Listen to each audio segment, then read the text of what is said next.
नमो बुद्धाय. मिगार माता या चॅनलवर आपल्या सर्वांचे स्वागत आहे. तथागतांनी आपल्याला मैत्री भावना शिकवली. धम्मपदामध्ये ते म्हणतात, नहीं वेरेन वेराने सम्मन्नती कुदाचन अवेरेनेच सम्मन्नती एस धम्मो सनंतनो. वैराने वैर कधी शांत होत नाही, अवैरानेच ते शांत होते. हाच सनातन धर्म आहे. या जगात साऱ्यांना बंधुभावाने जगण्याकरिता शांततेच्या, उदारतेच्या, करुणेच्या संदेशाची अत्यंतिक गरज आहे. महाभयंकर विनाशकारी अस्त्रशस्त्रांच्या युगात देखील शांतता मिळविणे, करुणा मैत्रीचे तरंग निर्माण करणे शक्य आहे. आकाशातून बॉम्बचा वर्षाव होत असताना शक्ती संपन्न अथवा शक्तिहीन लोक करतील तरी काय? महाभयंकर आपत्ती टाळू शकतील काय? बौद्ध धर्मात उपदेशिलेली करुणा, उदारता, शांती हे वरील प्रश्नास उत्तर आहे. अटळ मृत्यू समोर उभा टाकल्यावर कदाचित मानवास वरील उपदेश पटतील.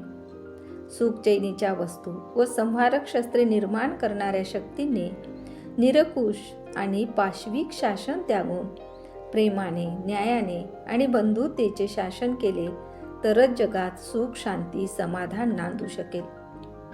गेल्या 2500 वर्षापासून शांतीत सुखाचा धम्म म्हणून बौद्ध धम्म जगविख्यात आहे.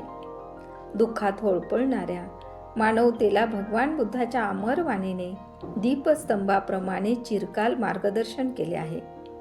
धम्माच्या प्रसारात रक्ताचा एक थेंबही न सांडता तरल आणि उत्कृष्ट धम्म उपदेश केवळ तथागतांनीच केला आहे. जगात हे एकमेव उदाहरण आहे.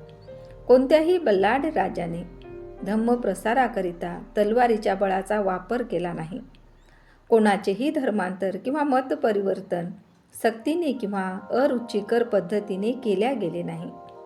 धम्माचा प्रसार त्यांच्या कधीच नष्ट न होणाऱ्या आंतरिक गुणवत्तेमुळे, सौंदर्यामुळे झाला. धम्मतत्वे उदारनीतीची आणि शंका समाधान करणारी आहेत, विशाल मनाची व सरदय आहेत. बुद्धाची करुणा ही सूर्यप्रकाशाप्रमाणे कोणाचाही पक्षपात न करता साऱ्यांनाच प्रकाशित करते, शीतलता प्रदान करते. भगवान बुद्ध अक्षरशः दररोज सकाळी आणि दुपारी महाकरुणा समापतीची भावना करायचे. बुद्धत्व प्राप्तीनंतर अखंडपणे 45 वर्ष त्यांनी हे केले. आपल्या प्रज्ञाचक्षुनी कोणास धम्मोपदेश करता येईल हे ते पाहत असत. हे देखील जगातील एकमेव उदाहरण आहे. मोठमोठ्या राजांना उपदेश देताना ते म्हणत की आपल्या प्रजेवर आपल्या एकुलत्या एक पुत्राप्रमाणे प्रेम करा. ह्याच बौद्ध धम्माच्या आदर्श उपदेशांतून प्रेरणा घेऊन सम्राट अशोकाने मानवतेच्या हितासुखाचा संदेश घेऊन धम्मदूत विदेशात पाठविले. बुद्धाच्या धम्मघोषाचा स्वीकार करून अशोकाने युद्धघोष त्यागला. बुद्धाच्या उपदेशांची छाप अशोक सम्राटावर किती पडली होती हे त्यांच्या शिलालेखांवरून समजते. सर्व प्रजा मला पुत्रासमान आहे. माझ्या स्वतःच्या पुत्राकरिता जशी मी सुख समाधानाची अभिलाषा बाळगतो, त्याचप्रमाणे सर्व प्रजेकरिताही बाळगतो, असे सम्राट अशोक आपल्या प्रजेकरिता म्हणत असत. त्याचबरोबर तथागतांनी स्वतःच्या पुण्यबळाने विपश्यना शोधून काढली. जेव्हा व्यक्ती जे जसं आहे तसं पाहायचं शिकते आणि आपल्या संपर्कात येणाऱ्यांना समजण्याचा प्रयत्न करते, तेव्हा ती त्याच्याशी मैत्री करू लागते. विरोध करणे किंवा स्पर्धा करणे सोडून मदत करायला लागते. त्यांचा द्वेषही करत नाही, अगर त्यांना कंटाळतही नाही.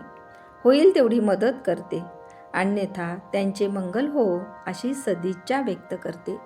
तथागत म्हणतात, सर्वांप्रती असीम मैत्री भावना नीट विकसित केली, त्याला आपले यान बनविले, अधिष्ठान केले, दृढ केले तर साधकाला 11 प्रकारचे लाभ होतात. 2500 वर्षानंतर देखील बुद्धाच्या या अप्रतिम शिकवणुकीचे मूळ, सामर्थ्य आणि ताजेपणा कायम आहे. आणि हे सुंदर विचार मानवता, सदविचार, बंधुभाव, एकोपा राखण्यास प्रेरणादायी ठरत आहेत. रोहिणी नदीच्या पाण्यावरून होणारे युद्ध तथागतांमुळे टळले होते.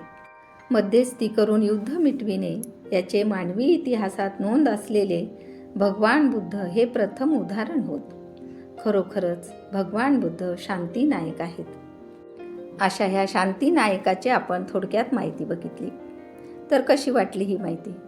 ही माहिती आवडली असल्यास आमच्या चॅनलला लाईक, शेअर व सबस्क्राईब करायला विसरू नका. धन्यवाद.